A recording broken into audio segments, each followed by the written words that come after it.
votre émission marocaine, chaque dimanche de 14h à 15h pour tout savoir sur le Maroc.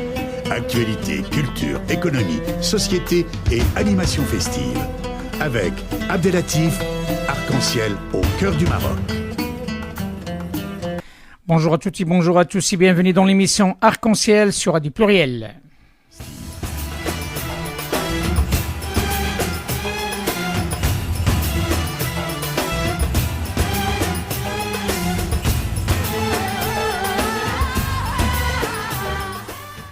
Ramadan Karim, wa kullu amin wa antum bi khair. Nous sommes heureux de vous retrouver ce premier dimanche du mois de Ramadan.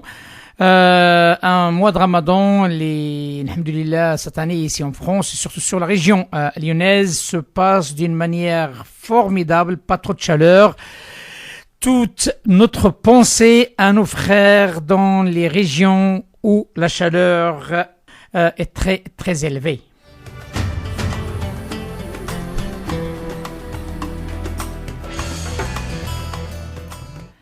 Actualité oblige et nous sommes presque à 3-4 mois des élections législatives au Maroc. Et l'actualité aussi oblige que cette demande, ce droit des Marocains résidant à l'étranger de ces émireux, droit de participer politiquement dans leur pays d'origine, notamment le royaume du Maroc.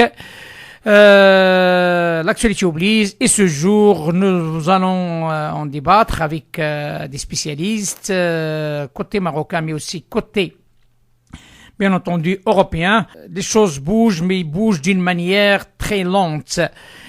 Donc nous attendons qu'on rentre en contact avec notre premier invité, une invitée de marque, Nicosi Abdelkarim Belgendouz, un spécialiste en la matière, participation politique des émireux, d'échéance de la citoyenneté ou pas, quelle part de responsabilité du Conseil CCME.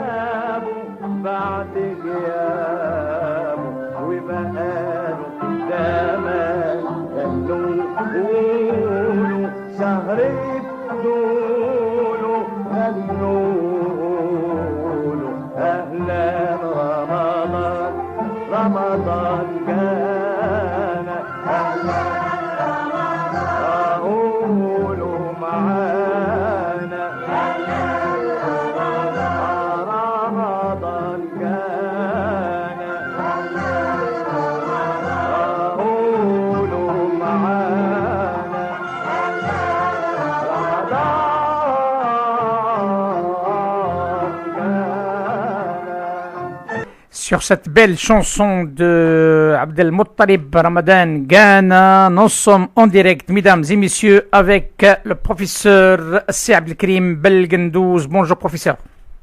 Bonjour Abdelatif. مرحبا بك رمضان كريم عليك وعلى العائلة ديالك وعلى الشعب المغربي أينما كان et bienvenue dans l'émission Arc-en-Ciel sur Radio Pluriel. Nous sommes heureux de vous retrouver pour une deuxième participation de cette émission, mais actualité oblige.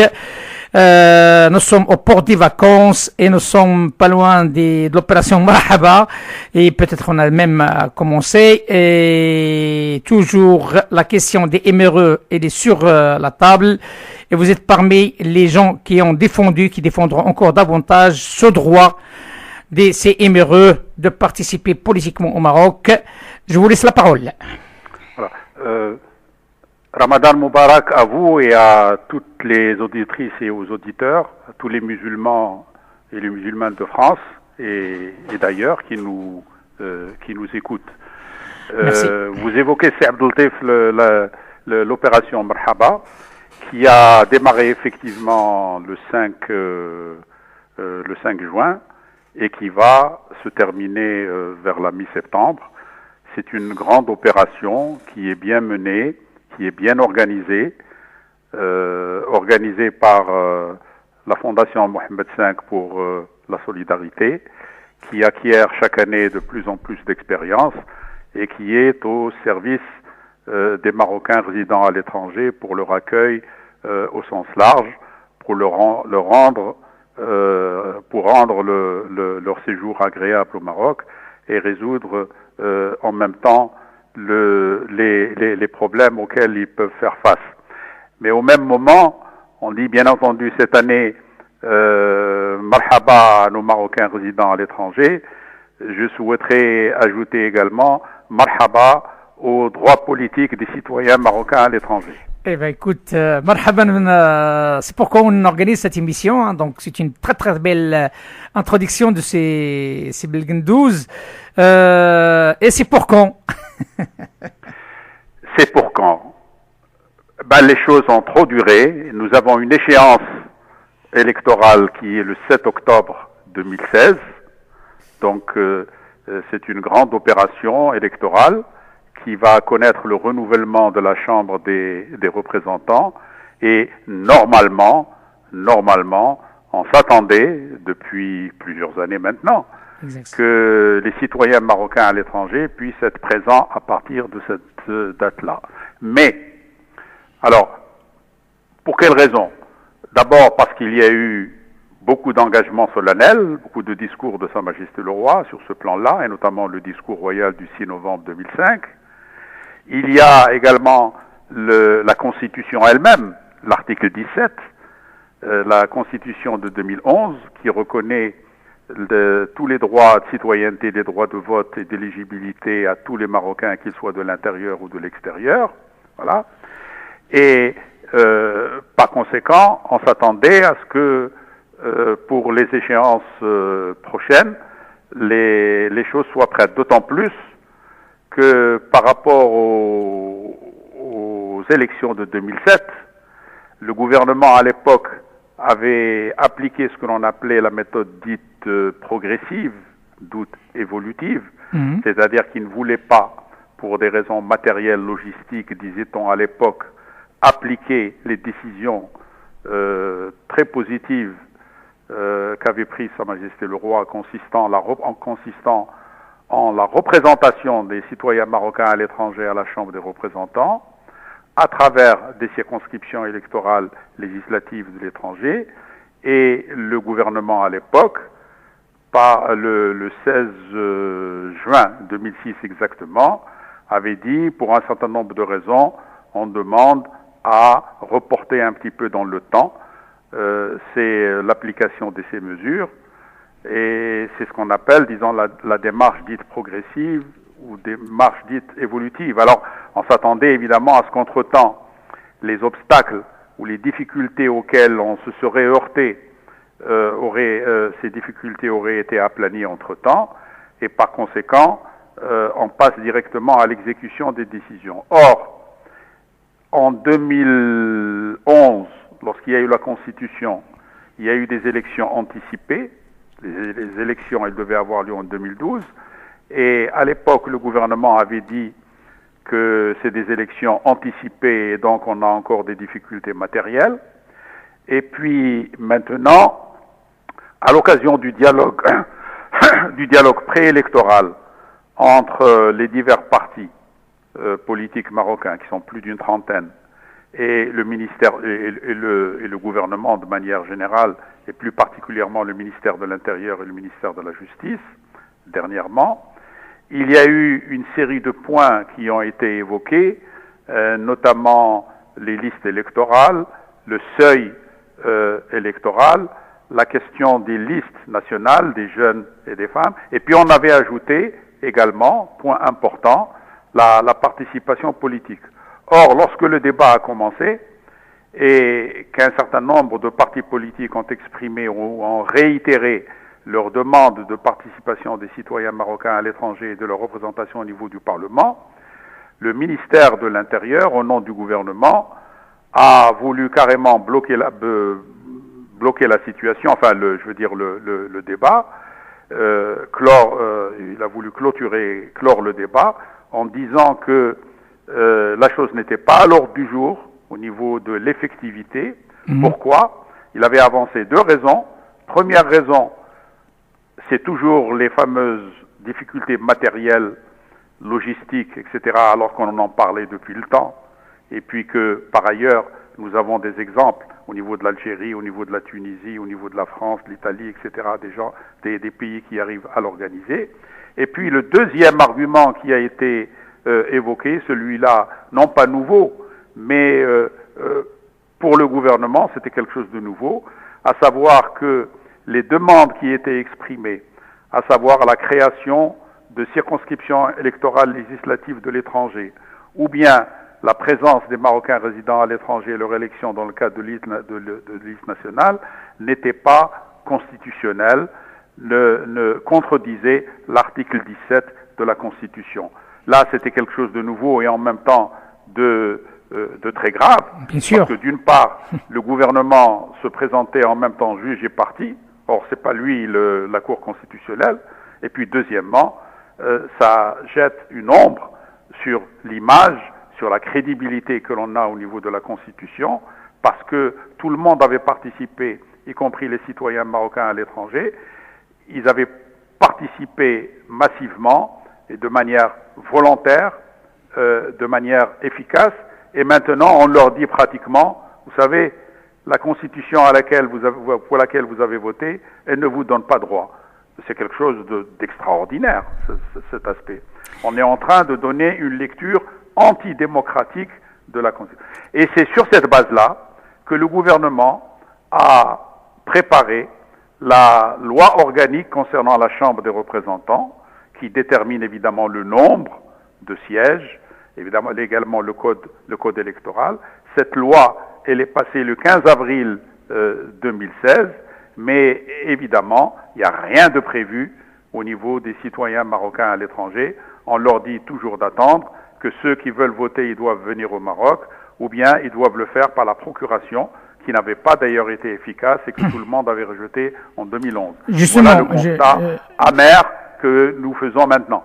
Justement, Sybille Gendous, ça c'est, on est forcé de constater ça sur le plan gouvernemental, mais on sait pertinemment que les Marocains résidant à l'étranger sont représentés aussi par un certain nombre d'organismes, et notamment le CCME. Il en est où le CCME par rapport à ces contradictions, j'ose dire, hein, parce que là on parle de vous avez bien fait d'évoquer la chose, parce que ce blocage, comme je viens de le dire, bon, il y a une interprétation antidémocratique de la Constitution, ce qui est inadmissible. Il y a également la responsabilité entière du chef du gouvernement, c'est Abdullah Ben Kiran, en tant que chef du gouvernement, qui a en quelque sorte tourné la veste, comme on dit. Quand il était dans l'opposition, il appuyait la participation. Quand il est devenu chef du gouvernement, il ne le fait plus, en disant que c'est un sujet sensible, délicat, qu'il y a des difficultés matérielles, logistiques, on ne sait même pas quelles sont ces difficultés, et puis qui utilise des formules très, très vagues en disant que la conjoncture ne le permet pas, que ceci se réalisera lorsque ça pourra se faire. Bon, des formules très, très vagues avec aucun deadline. Si, un point, parce que c'est très important ce que vous êtes en train de me dire. Oui. Surtout cette déclaration, d'après vous, donc, de M. Benkiran, donc, concernant cette demande des MRE. Et pourtant, on voit comme quoi le PJD est bel et bien des représentants ici sur le territoire français. Et notamment. Oui, mais il n'est pas une contradiction près. Comme je dis, bon, quand il était dans l'opposition, il défendait la chose. Mais ça continue. Entre-temps, son propre groupe parlementaire a présenté une proposition de loi, d'ailleurs au même titre que l'Istiqlal et l'USFP. Donc ça, c'est une autre contradiction. Oui. Et c'est la raison pour laquelle le gouvernement n'a pas présenté de proposition, dans le cadre de la proposition de loi organique concernant la Chambre de représentants. Ces éléments-là n'ont pas été introduits. Mais il y a l'autre élément que vous avez invoqué à juste titre, il y a aussi la responsabilité du CCME. Pourquoi ? Le Conseil de la communauté marocaine à l'étranger, qui a été créé par Sa Majesté le Roi fin décembre 2007, donc qui est un acquis, normalement, il devait présenter une série d'avis consultatifs, et notamment, d'ailleurs, lorsque le président et le secrétaire général ont été nommés, le président qui reste toujours président à deux têtes, pour les deux institutions, à la fois le CNDH et le CCME, Sa Majesté avait demandé que le CCME donne un avis sur les modalités, sur le comment, sur la manière dont la communauté marocaine à l'étranger pourrait participer à la vie nationale. Cet avis n'a pas du tout été présenté, bien que dans le cadre des groupes de travail, le CCME disposait d'un groupe de travail qui s'appelait Citoyenneté et Participation Politique, mais les responsables n'ont pas laissé les membres de ce groupe fonctionner normalement, faire leur travail de manière objective, de manière rationnelle, et cet avis n'a pas été présenté. Et donc, si l'avis avait été présenté, eh bien, il aurait aidé tout le monde. Il aurait aidé le gouvernement à voir clair dans la chose.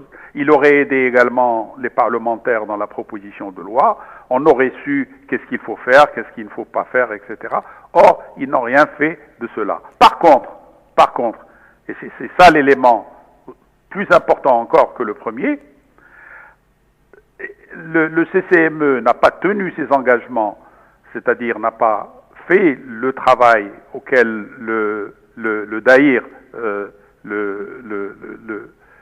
que le DAIR oblige de faire.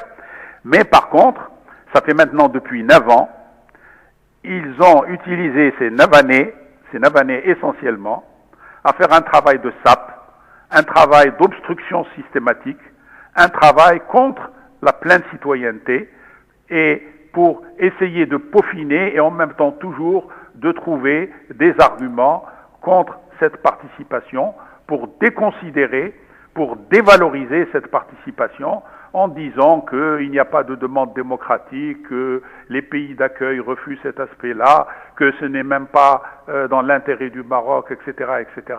Et ils ont fait un travail de sape. Et là, c'est une responsabilité énorme. C'est une responsabilité énorme. Comment une institution nationale qui est faite, qui a été créée par Sa Majesté pour répondre aux intérêts légitimes des citoyens marocains à l'étranger, eh bien, qu'ils passent tout leur temps sur ce plan-là à déconsidérer cette citoyenneté. La question, c'est pourquoi? Pourquoi? Justement, pourquoi? Ça, c'est une grande question auquel les responsables du CCME n'ont jamais voulu répondre. Et pour quelle raison? Et ils n'ont jamais voulu répondre parce que, d'abord, ils fuient le débat. Chaque fois que des radios ou des télévisions ou même des journaux essayent d'organiser un débat responsable, un débat pluriel, un débat professionnel, où il y a tous les avis qui peuvent être représentés, eh bien, ils se débinent. Enfin, ils leur disent, bon, ils connaissent un petit peu les personnes, telle association n'en veut pas, telle personne n'en veut pas, on ne veut pas aborder cet aspect des choses, ou bien ils participent tout seuls, ça devient des monologues, mais ils refusent le débat. Mais moi, je me pose toute une série de questions.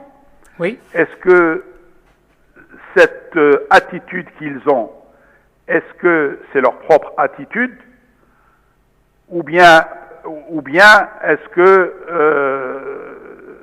ils veulent en quelque sorte s'exécuter, on ne sait pas, à quelques désirata qui viendraient quelque part. Pourquoi? Parce qu'on a l'impression que dans la mesure où le CCME quand même est un organe où les responsables, normalement, ils sont indépendants, ils ont la pleine responsabilité de leur action, et ils ont une indépendance normalement, enfin une indépendance d'esprit, et normalement, ils ne devraient pas être perméables à certaines influences. Or, on a l'impression que cette attitude qu'ils prennent, elle est dictée essentiellement par une certaine vision qui considère que l'immigration est en quelque sorte un danger, qu'il y a des problèmes, je ne sais pas lesquels, que si on fait participer les Marocains résidant à l'étranger, ce ne serait pas bien pour les institutions nationales, comme si nos institutions étaient fragiles, comme si nos institutions ne pouvaient pas intégrer tout le monde, comme si nos institutions, toutes les institutions constitutionnelles ne sont pas là pour intégrer tous les citoyens, qu'ils soient de l'intérieur ou de l'extérieur, et par conséquent, on a l'impression que tous les prétextes qui sont invoqués que j'ai développé tout à l'heure, à savoir les problèmes matériels ou les problèmes logistiques. Puis même ces problèmes matériels ou les problèmes logistiques, est-ce que ce n'est pas... Ça tient pas la route, ça. Est-ce que ce n'est pas honteux ça tient pas la route. qu'à l'heure actuelle, le Maroc ne peut pas organiser ces choses-là? Moi, je pense que c'est d'abord une insulte au ministère des Affaires étrangères qui a fait beaucoup de progrès à travers les consulats où les gens sont maintenant organisés, et c'est surtout depuis l'année dernière, depuis que le discours royal a tiré la sonnette d'alarme sur ce plan-là, eh bien, il y a eu des progrès sur ce plan-là. Et maintenant, on nous dit c'est des problèmes d'organisation. Qu'est-ce que ça veut dire, des problèmes d'organisation? Si on suit cette idée, eh ben, on va dire aussi que il est difficile d'organiser des élections au Maroc, eh ben, on ne les organise pas parce qu'il y a des problèmes logistiques, ou bien qu'on les organise simplement quelque part.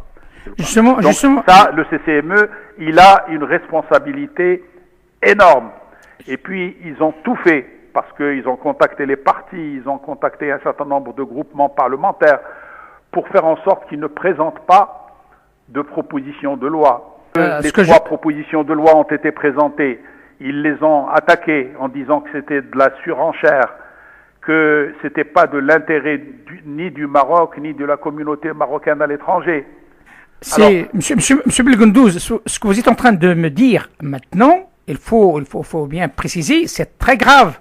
C'est très grave dans une démocratie comme le Royaume du Maroc. C'est très grave sur le plan même pénal, hein, parce que là on est sur une position très différente là, parce que là on est en train d'inventer des choses qui n'existent pas. Et en même temps, de bafouer un petit peu la Constitution, tous les discours de Sa Majesté. Là, voilà. on est sur un niveau un peu plus poussé. Est-ce que ces gens-là, si on suit ce raisonnement, le font réellement, s'ils le font réellement, est-ce qu'ils sont conscients ou pas? Si c'est le cas, ça devient plus dangereux, c'est plus grave. En tous les cas, sur ce plan-là, ouais. En tous les cas, ce que je dirais que sur ce plan-là, durant le dernier conseil de gouvernement, ouais. où le dialogue, en fait, bon, il y a eu une première discussion, mais qui n'a jamais été réouverte, elle n'a pas continué. On a beaucoup parlé, évidemment, de faire baisser le seuil de participation, le seuil électoral, la Hadaba. Mais ce qu'il faut maintenant, je dirais, s'agissant des Marocains résidant à l'étranger, il faut relever le seuil de citoyenneté. Justement. Et puis en même temps, on a l'impression que le gouvernement, lorsqu'il dit que l'article 17 n'est pas constitutionnel, enfin, plutôt que la participation, la représentation au niveau parlementaire, au niveau de la première chambre, elle n'est pas conforme à l'article 17 de la Constitution, ben on a l'impression que là, il s'agit d'une certaine forme de déchéance de la citoyenneté. On ne peut pas dire autre chose. Que les pays européens, ils veulent déchoir la nationalité de l'autre côté, et ici, on veut déchoir la citoyenneté. C'est très grave de ce point de vue. Or, au lieu de progresser, la Constitution était un acquis. On en fait maintenant une lecture régressive, une lecture qui est, j'allais dire, même rétrograde, hein, puisque à l'époque déjà, disons, l'ancienne Constitution de 96 ou autre, permettait la participation et la représentation parlementaire, à condition évidemment qu'il y ait que les choses soient précisées au niveau de la loi organique. Mais là, je veux dire, c'est une régression. C'est une régression. Alors, où allons-nous? Justement, c'est la raison pour laquelle moi, ce que je souhaiterais en tant que citoyen, oui. Les choses sont passées par le Conseil de gouvernement maintenant, disons au niveau de la loi organique, qui doit passer évidemment par l'intermédiaire du Conseil des ministres. Ce que je souhaiterais, c'est qu'au niveau du Conseil des ministres, qui va avoir lieu très bientôt, où l'on va discuter également de cette loi organique concernant la Chambre des représentants, ben, il serait hautement souhaitable qu'il y ait un réajustement et que les droits des citoyens marocains à l'étranger puissent être réellement reconnus. Bien parce sûr. que là, je vous dis, c'est une certaine manière, ce n'est pas un arbitrage royal au sens où on l'entend. C'est dans la mesure où, d'une part, le gouvernement fait d'abord, il ne veut pas prendre ses responsabilités, le chef du gouvernement. D'autre part, on fait une lecture antidémocratique de la Constitution. Je pense qu'il serait hautement souhaitable que les pendules soient remises à l'heure. Justement, au niveau du Conseil des ministres. c'est Belgendouz, le temps presse, et vous le savez comme quoi j'ai un intervenant qui c'est Bachir El-Himri, hein, donc un journaliste et un homme aussi acteur associatif à Copenhague.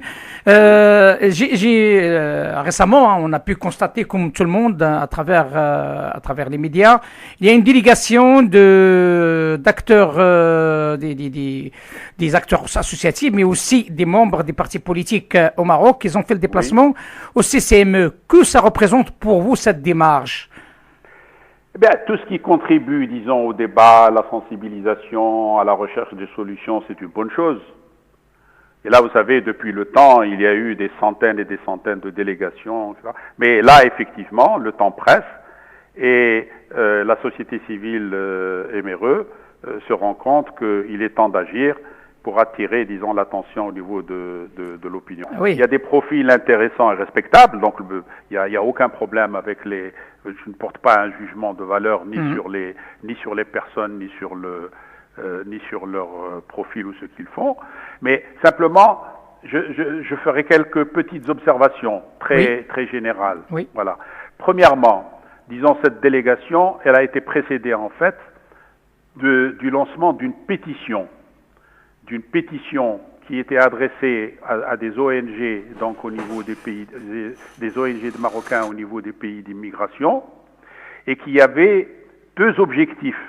Le premier, c'est de demander un arbitrage royal, compte tenu du fait que le Conseil de gouvernement du 15 avril 2016 n'avait pas tenu compte de la Constitution, des divers discours royaux et de la demande démocratique qui s'est exprimée depuis le temps au niveau des citoyens marocains à l'étranger. Le deuxième objectif, c'était de demander aux trois partis qui avaient déposé des propositions de loi en 2014 s'agissant de la représentation des Marocains résidant à l'étranger au niveau de la première chambre, à savoir le parti de l'USFP, l'Istiqlal et le PJD, de continuer à défendre ces propositions de loi, de faire en sorte que la commission de l'intérieur de la Chambre des représentants reprenne le travail parce que les réunions ont été suspendues à la demande du gouvernement à l'époque. Voilà, ce sont ceux-là les deux demandes. Et normalement, il y aurait dû, logiquement, la délégation, elle aurait dû remettre ses pétitions au cabinet royal et, en second lieu, demander à ces partis de poursuivre le travail. Or, qu'est-ce qu'on a constaté? De mon point de vue, il y a eu en quelque sorte un détournement de la nature de la démarche. Au départ, c'était le milieu associatif en tant que tel.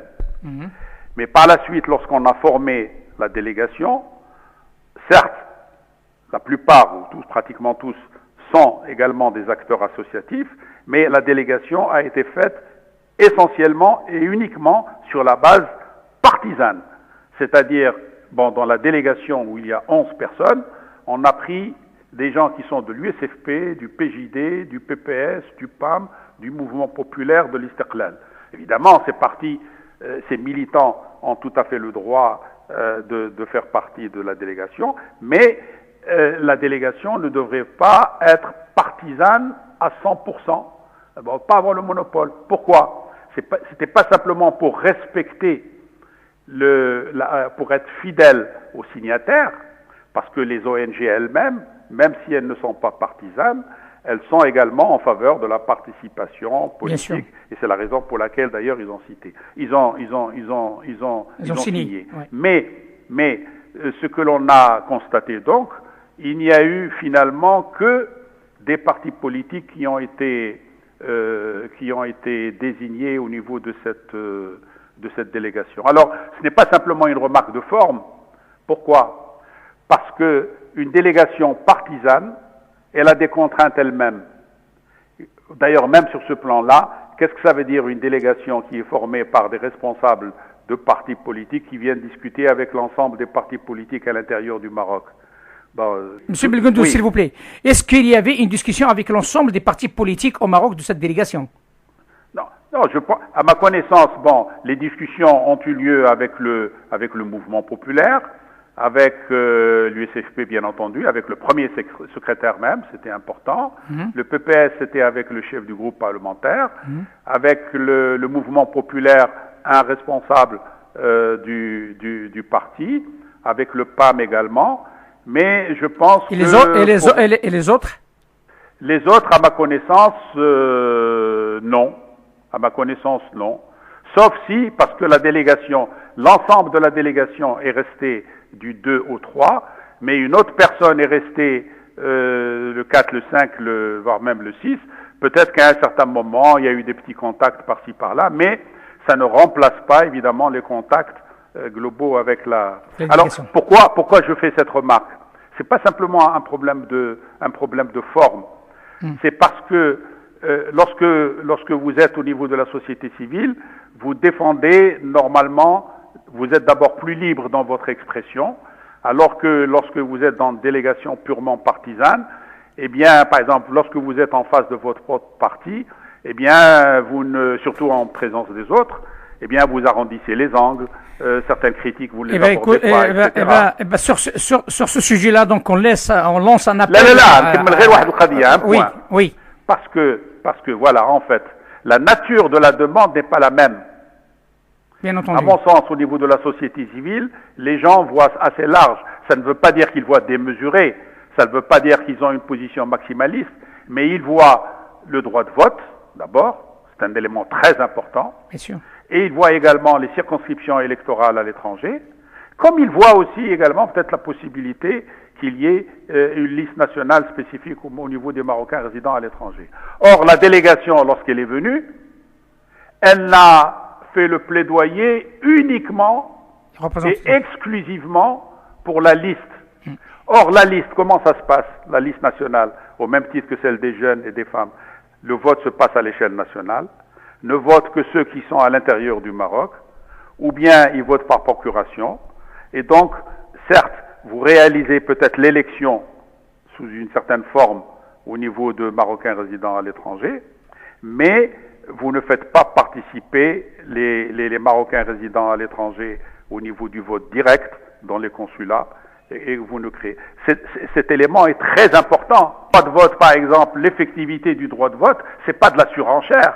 C'est pas une position maximaliste, c'est pas une position jusqu'au boutiste. C'est Belgendouz, comme vous le savez, donc normalement je suis et donc, vraiment dans les temps. Il y a, alors pour terminer, il y a en vue, d'ailleurs dans le communiqué qui a été diffusé par la délégation, il y a en vue un séminaire qui va être organisé.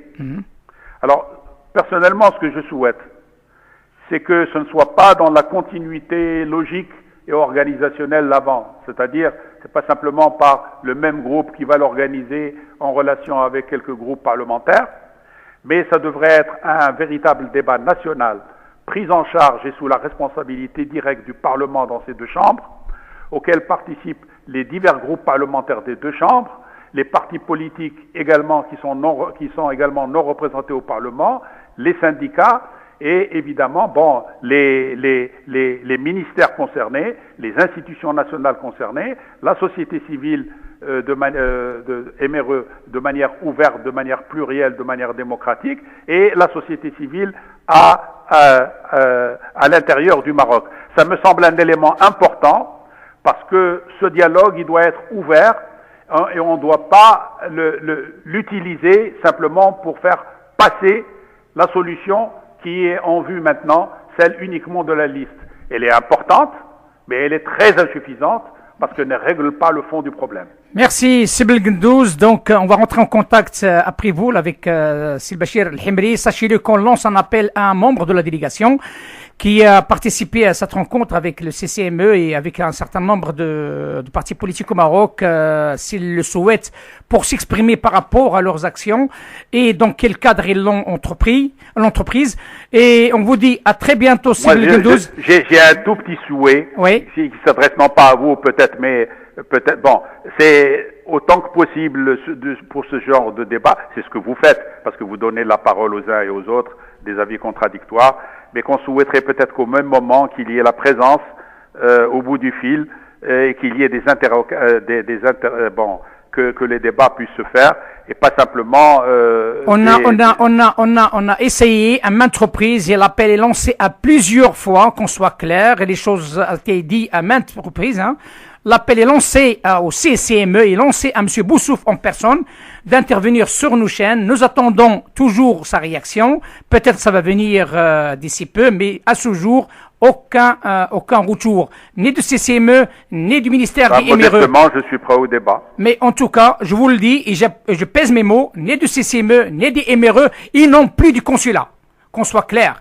Donc, il y a un appel qui a été lancé, mais malheureusement, sans retour, mais cela ne signifie pas qu'on ne donne pas la parole aux autres, et c'est ce qu'on est en train de faire. Et chez quelqu'un qui veut s'exprimer, il a le bienvenu. Et au même moment, peut-être au bout du fil, que les personnes différentes, d'avis différents, puissent participer à, bien entendu. Merci Sibyl Gendouz, Ramadan Karim. À très bientôt. À très bientôt. Ma salama.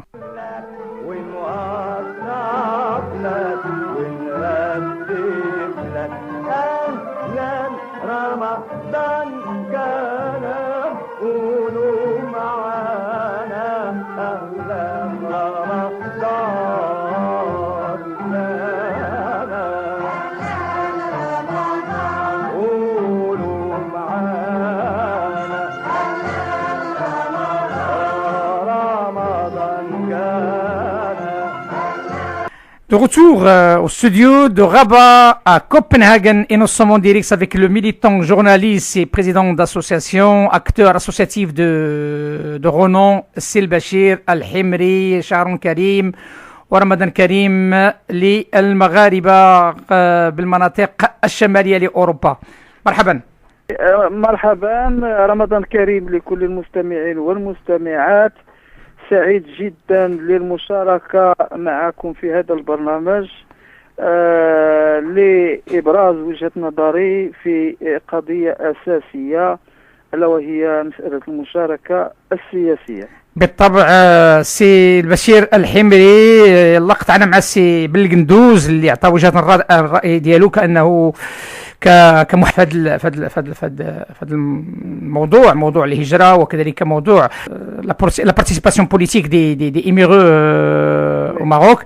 الكلام ديالو كان واضح وبين، حدد المسؤوليات، كذلك حدد وجهة النظر ديالو فيما يجري، وكذلك تكلم مؤخرا على البعثة التي قامت بعمل تشكر عليه، وهو عمل اللقاء مع الناس المعنيين بالأمر في هذا الاتجاه مؤخرا، وهي بعثة فيها ناس جمعويين ولكن كذلك بارتيزان سور البارتي بوليتيك، باسكو هاد الناس كاملين عندهم اتصالات مع بعض التوجهات السياسية.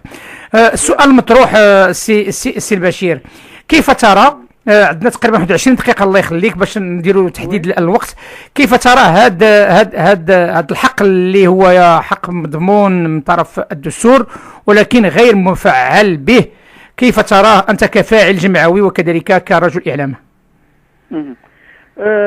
ما سمحتليش الظروف باش نسمع المداخلة نتاع السي عبد الكريم بالقندوز. نعم. لكن وجهة نظري واضحة فيما يخص مسألة المشاركة السياسية. أنا كمناضل جمعوي شاركت من البداية منذ لقاء المناظرة التي انعقدت في الرباط واللي نظمها المجلس الاستشاري لحقوق الإنسان ابن أحمد حرزني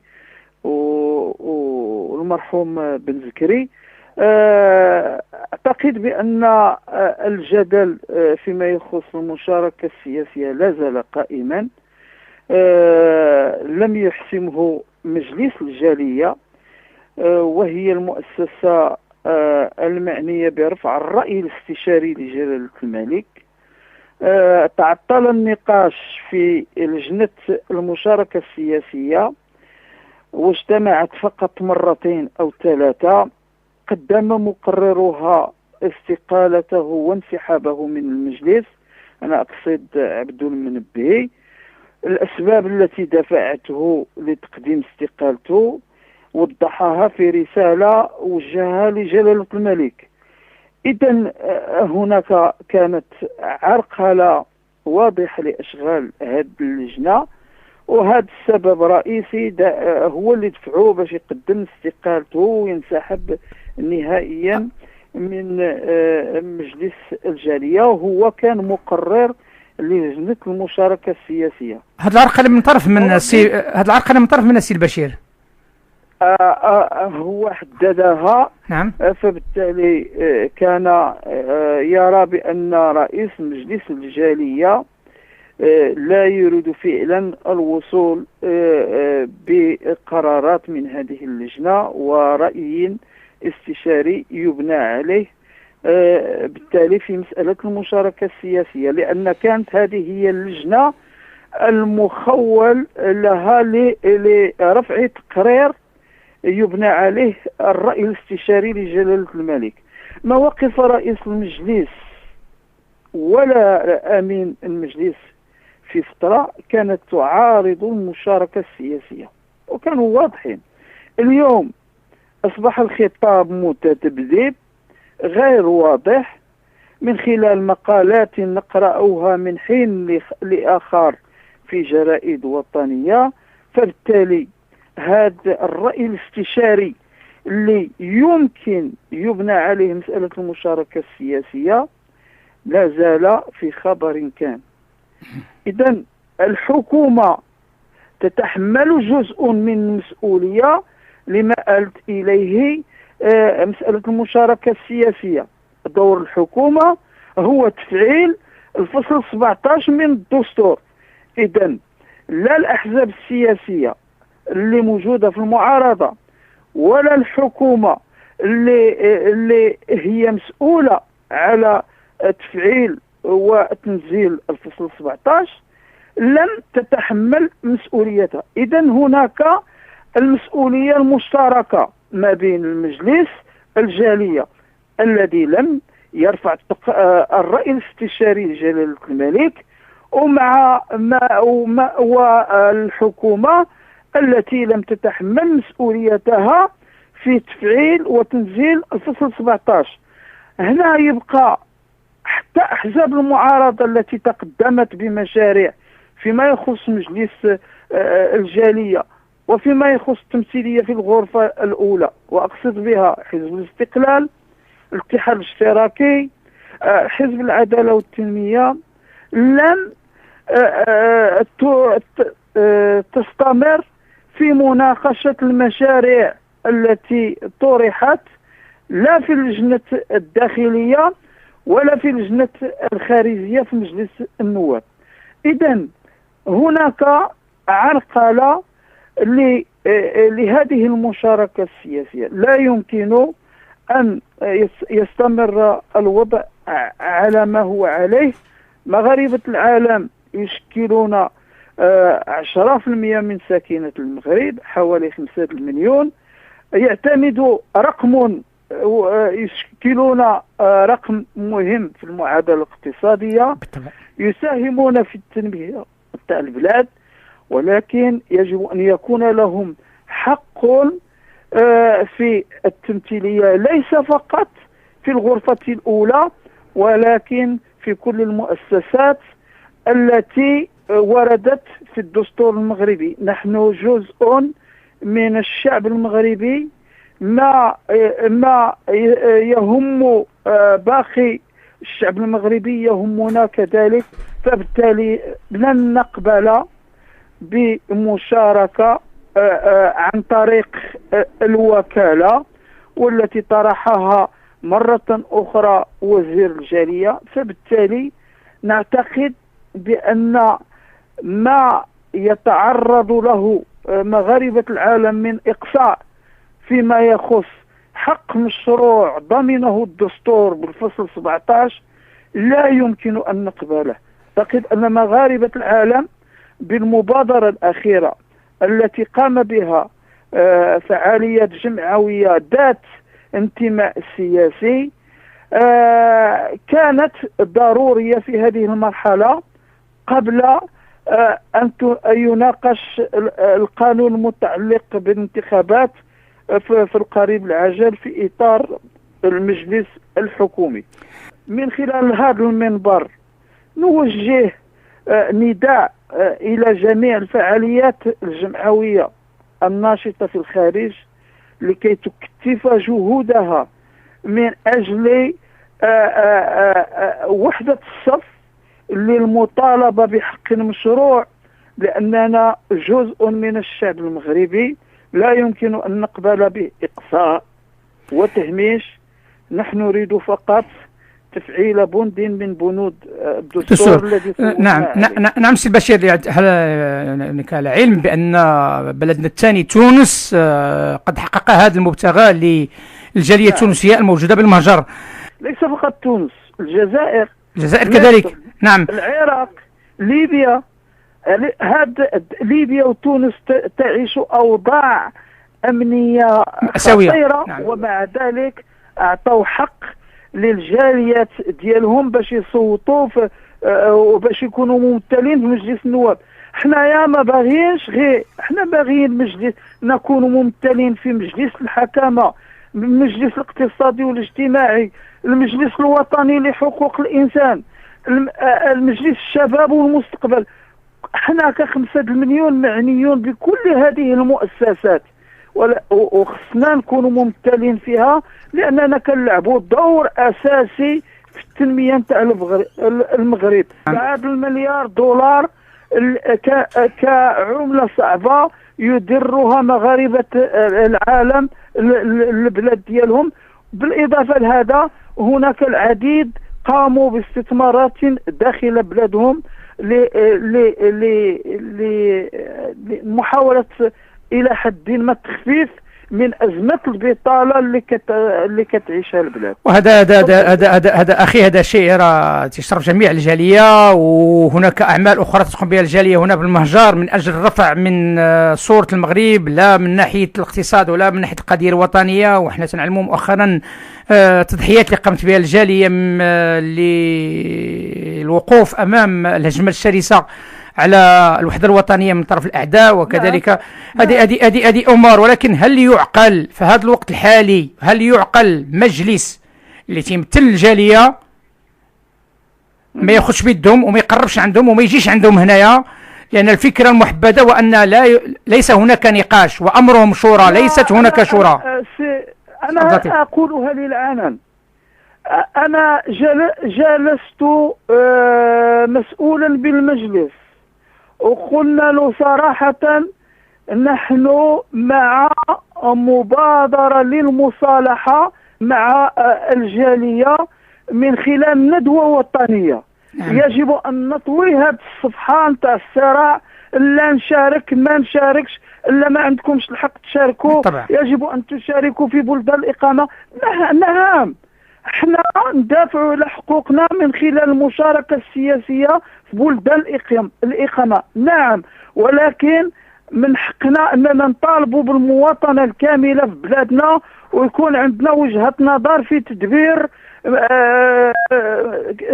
الآخر مسألة الهجرة. نعم. ومشاكل الهجرة. شكون اللي أنا مرارا وتكرارا يجب الالتفات للكفاءات التي توجد بالخارج فيما يخص لماذا لا نعين سفراء من أبناء الجالية، ولا سيما وهناك كفاءات استطاعت أن تفرض وجودها في فرنسا.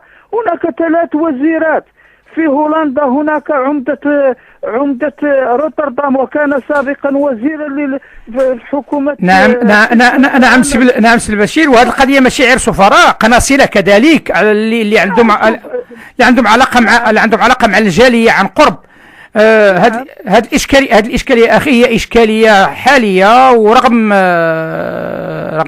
les discours de Sa Majesté, رغم la volonté réelle de Sa Majesté pour épauler, pour soutenir les Marocains résidant à l'étranger، نرى مع الأسف الشديد هناك حرب شرسة ضد هذه الجالية وضد العمل اللي تقوم به. هل هذه الحرب هي حرب يعني عن درايه ام حرب غير عن درايه ديال هاد الناس اللي تيقوموا بها، لا من ناحيه لا ريبريزونتاتيفيتي بوليتيك، لا من ناحيه la promotion de leurs travaux sur le plan de la cause nationale ou sur le plan économique. لا نعلم ما هو السبب، ونعلم بان الاغلبيه ديال هاد الناس ديال السي سي ام او sont aussi des anciens éméreux.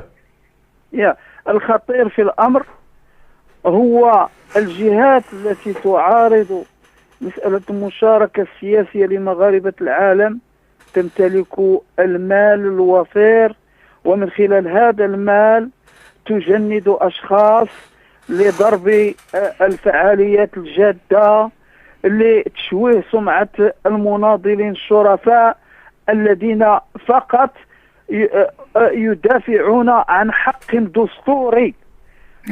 فبالتالي ما عرفناش احنا هاد الناس فين راهم ماشيين. احنا منين تجي قضية الوحدة الترابية نحن في الصفوف الأولى، وهذا منظمة المجتمع المدني هي التي تقوم بعمل جبار في الدفاع عن قضية الوحدة الترابية، وهي في الواجهة قبل السفراء والدبلوماسيين. فبالتالي يجب أن نعطي لكل ذي حق حقه. أنا ما كنطلبش غير حقي الدستوري. إذا قلت أعطي الجالية المغربية حقها في التصويت وفي التمثيلية في المؤسسات، لأنها يهمها تدبير الشأن العام وبالخصوص تدبير ملف الهجرة. أنا نقول لك ملف الهجرة الأجدر بتدبيره هما الناس الكفاءات اللي كاينه بالخارج، ولا ما نكرهوش أن يكون وزير للهجرة من أبناء الأبناء تاع المغاربة اللي عايشين في الخارج، ولا بنات المغاربة هناك كفاءات كثيرة. فبالتالي نتمنى صادقين أن تتحمل كل الجهات مسؤوليتها في طي هذه الصفحة. عرقلة المشاركة السياسية مرة أخرى في الانتخابات المقبلة ستترتب عليه نتائج وخيمة على مستقبل العلاقة بين مغاربة العالم والدولة المغربية. فبالتالي إذا كان جلالة الملك في خطب عديدة أعطى أوامره من أجل تفعيل مسألة المشاركة السياسية لمغاربة العالم والتمثيلية في المؤسسات، لا ندري من يعرقل هذه التمثيلية وهذه المشاركة السياسية. احنا نريد أن نعرف فقط. أنا قلت صراحة إذا كنتم لا ترغبون في مشاركة مغاربة العالم في السياسية غيروا الدستور واحذفوا الفقرات، عدلوا الدستور واحذفوا كل الفصول المتعلقة بالمشاركة السياسية بفصول أخرى، وتهنيونا من هذا الصراع وهذا الجدل العقيم اللي بكل صراحة لا يخدم مصلحة الوطن. شكرا السي البشير الحمري. ما بقات لي الا دقيقتين على نهاية البرنامج. مرحبا بك أخي أي وقت، وكذلك الجالية المغربية الموجودة بالمهجر أينما كانت، الجالية الشريفة، الجالية النقية، جالية ذات مبادئ. مرحبا بك أينما سمحتك الفرصة، وتحية خالصة لإخواننا بالمناطق دول الإسكندنافية ككل، ورمضان كريم وكل عام وأنتم بخير. وشكرا سي البشير، وتحية لكل المستمعين والمستمعات وطاقم الإذاعة. والنضال سيستمر حتى نحقق انتظارات وتطلعات 5 مليون تاع المغاربة. إلى اللقاء في فرصة أخرى إن شاء الله. إن شاء الله. تبارك الله عليك سي البشير، وتحية صديقة. إلى اللقاء. إلى اللقاء. مع السلامة.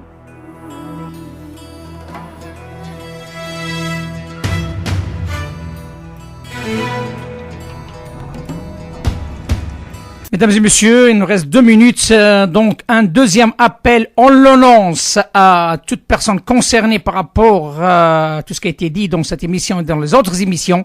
S'ils veulent intervenir, ils ont la bienvenue, notamment les représentants du CCME, les MRE, ministère au consulat, parce que la société civile marocaine à l'étranger demande et pose des questions qui sont légitimes et nous souhaitons avoir des réponses de la part des responsables. On vous dit à très bientôt et à la semaine prochaine Inch'Allah avec le jadid ودائما مع الجديد. تحية عبد اللطيف الصدقي وإلى اللقاء.